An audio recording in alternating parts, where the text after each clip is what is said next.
नमस्कार दोस्तों, कालजयी कृतिया में आप सभी का स्वागत है। आज मैं लेकर आई हूँ आर.के. नारायण द्वारा लिखित कहानी ज्योतिषी का एक दिन, जो कहानी संग्रह मालगुडी की कहानियाँ में संकलित है। आइए सुनते हैं। ठीक दोपहर के समय वह अपना थैला खोलता और ज्योतिष की दुकान लगाता। दर्जन भर कौड़ियाँ, कपड़े का चौकोर टुकड़ा जिस पर कई रहस्यमय रेखाएं खींची थी, एक नोटबुक और ताड़पत्रों की एक किताब। उसके माथे पर बहुत सी भभूत और थोड़ा सा सिंदूर लगा होता और आंखों से एक तिरछी चमक यह देखने के लिए निकलती कि ग्राहक उसकी तरफ आ रहे हैं या नहीं।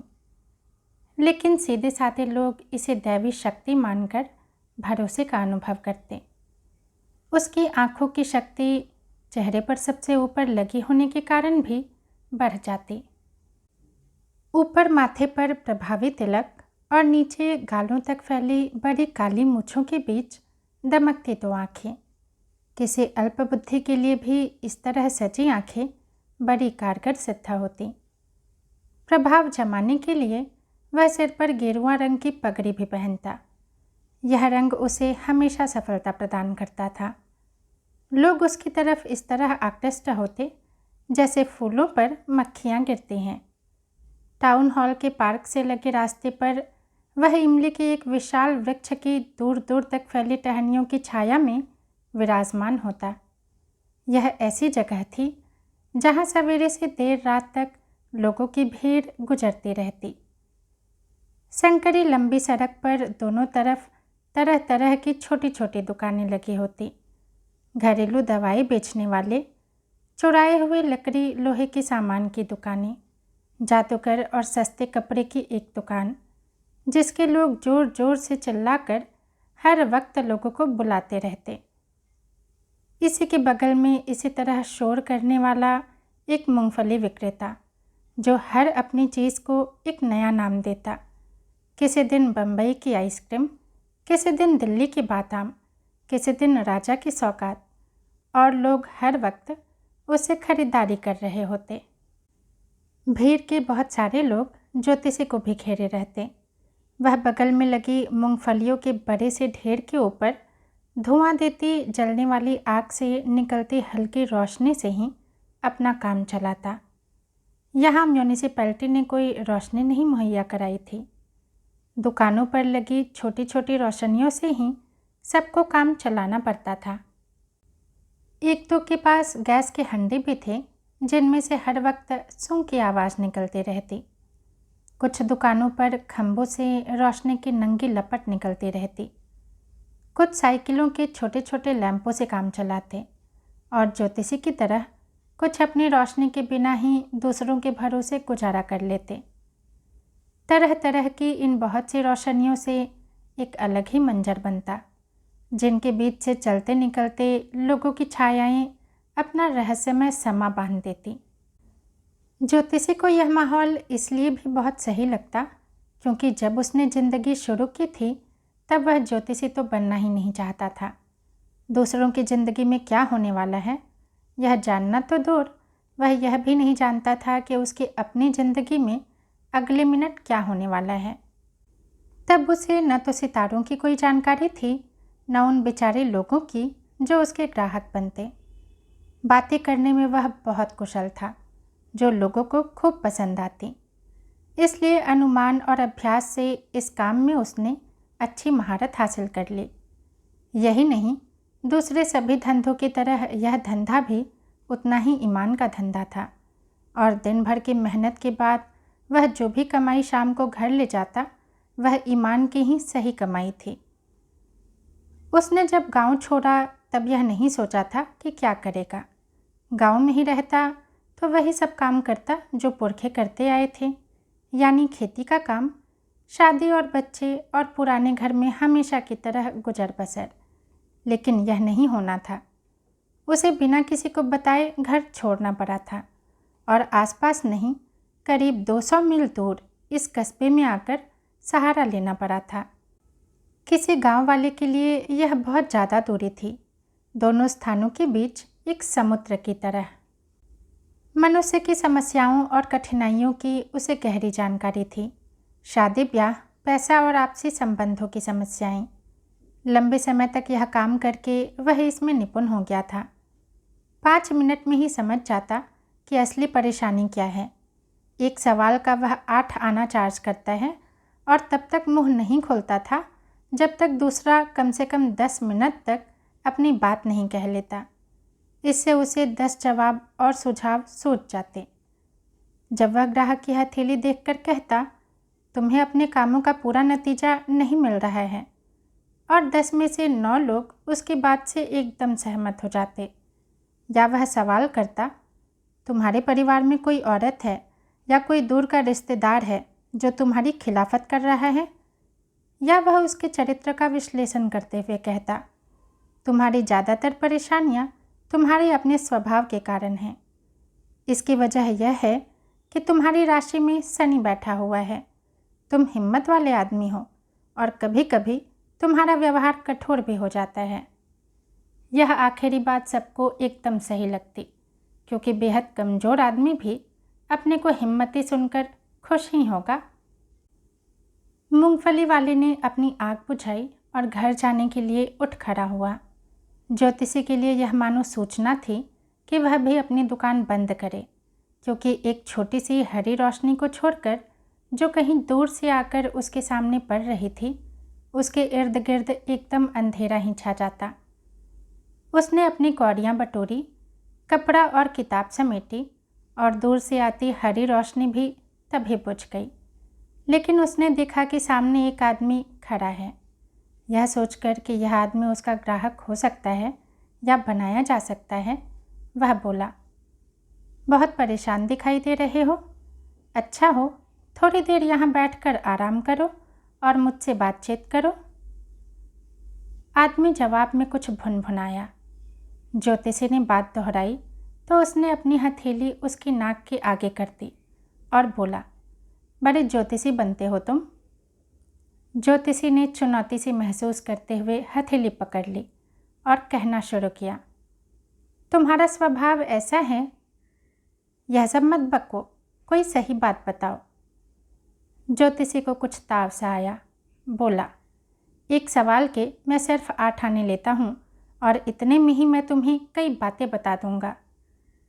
ग्राहक ने झटके से अपना हाथ खींच लिया, जेब से एक अठन्नी निकाली और उसे ज्योतिषी के सामने फेंक कर कहने लगा, मुझे ज़रूरी सवाल पूछना है।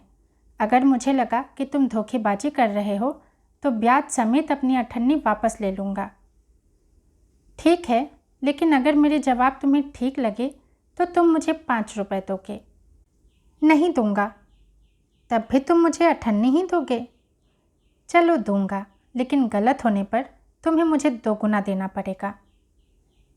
थोड़ी देर भाव-ताव के बाद बात मान ली गई। ज्योतिषी ने ऊपर वाले से प्रार्थना की और ग्राहक ने बीड़ी जलाई। दिया सलाई की रोशनी में ज्योतिषी को उसका चेहरा दिख गया। एक क्षण के लिए वह चुप हो गया। गाड़ियां सड़क पर हॉर्न बजाती चली जा रही थीं। इक्के तांगे खट खट करते आगे बढ़ रहे थे। पार्क में फैल रहे अंधेरे में लोगों का शोर मच रहा था। ग्राहक आराम से ज़मीन पर जमकर बैठ गया और बीड़ी से धुआं निकालने लगा।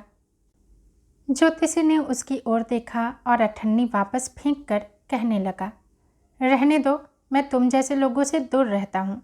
अब मुझे देर भी हो रही है। वह अपना सामान बांधने लगा।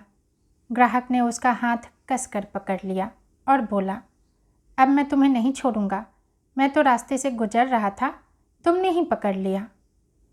ज्योतिषी उसकी पकड़ में कांपने लगा, जैसे बेहोश ही हो जाएगा। आज छोड़ दो, कल मैं तुमसे बात करूंगा।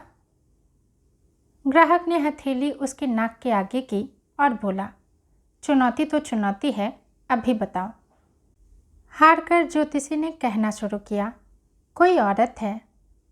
यह सब बकवास नहीं चलेगी। बताओ, मैं अपनी खोज में सफल होऊंगा या नहीं? ठीक बताओ, नहीं तो मैं तुम्हारे सब पैसे छीन लूँगा। ज्योतिषी ने मन ही मन ऊपर वाले को पुकारा और कहने लगा, ठीक है, सब बताऊंगा, लेकिन अगर मैंने सब बातें सही सही बताई तो तुम मुझे पूरे 5 रुपए दोगे। हाँ तो ठीक है, नहीं तो मैं जा रहा हूँ। तुम्हें जो करना हो कर लो। चलो दूंगा, अब बको, ज्योतिषी ने कहा। तुम्हें मरा समझकर छोड़ दिया गया था। बोलो ठीक है। अरे हाँ ठीक है, और बताओ। तुम्हारे भीतर चाकू घुसेड़ दिया गया था। अरे वाह, यह भी सही है। ग्राहक बहुत प्रभावित हुआ और कमीज उतारकर चाकू का घाव दिखाने लगा। इसके बाद तुम्हें खेत के बगल में बने एक कुएं में फेंक दिया गया था। मारने वाले ने सोचा कि तुम मर चुके हो। अगर एक राहगीर कुएं में झांककर नहीं देखता तो मैं सचमुच मर जाता। ग्राहक जैसे उसका मुरीद हो गया।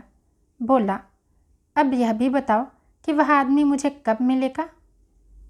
यह कहते हुए उसने ज्योतिषी के पैर पकड़ लिए। वह तो तुम्हें अब परलोक में ही मिलेगा। 4 महीने पहले एक दूर के गांव में उसकी मौत हो चुकी है। अब तुम उसे कभी नहीं देख सकोगे। यह सुनकर ग्राहक रोने को हो आया। ज्योतिषी ने फिर कहा, गुरुनायक, तुम तो मेरा नाम भी जानते हो। ग्राहक दंग रह गया था। मैं तो सब कुछ जानता हूँ, क्या नहीं जानता मैं। गुरुनायक, मैं जो कहता हूँ उसे ध्यान से सुनो। तुम्हारा घर यहाँ से 2 दिन की दूरी पर है, उत्तर की तरफ। पहली गाड़ी पकड़कर वापस लौट जाओ। अगर तुम घर नहीं जाओगे तो मैं तुम्हारी जिंदगी में एक और भयंकर खतरा देख रहा हूँ। यह कहकर उसने जरा सी राख उठाई और ग्राहक को देते हुए कहा, इसे माथे पर मल लो और घर लौट जाओ। दक्षिण दिशा तुम्हारे लिए खतरनाक है, इधर कभी मत आना। ऐसा करोगे तो 100 साल की उम्र पाओगे, नहीं तो। ग्राहक कुछ सोचते हुए बोला, अब मैं घर से बाहर क्यों निकलूँगा। मैं तो उसी को ढूंढने और बदला लेने कभी कभी निकलता था, लेकिन अब तो कुछ होने वाला नहीं। वह मेरे हाथों से बच निकला। अब मैं यही चाहता हूँ कि उसकी मौत भी भयंकर हुई हो। हाँ, तुम्हारा सोचना ठीक है, ज्योतिषी ने धीरे से कहा। वह लाड़ी से कुचल कर मरा। यह सुनकर ग्राहक को संतोष हुआ। ज्योतिषी ने जब अपना बस्ता संभाला, सब लोग जा चुके थे। सब रोशनियाँ बुझ चुकी थीं और चारों ओर अंधेरा छा गया था। सब शांत हो गया था। ग्राहक भी ज्योतिषी को जो भी पैसे उसके पास थे थमाकर वापस जा चुका था। ज्योतिषी घर पहुंचा तो आधी रात हो चुकी थी। पत्नी दरवाजे पर खड़ी उसका इंतजार कर रही थी।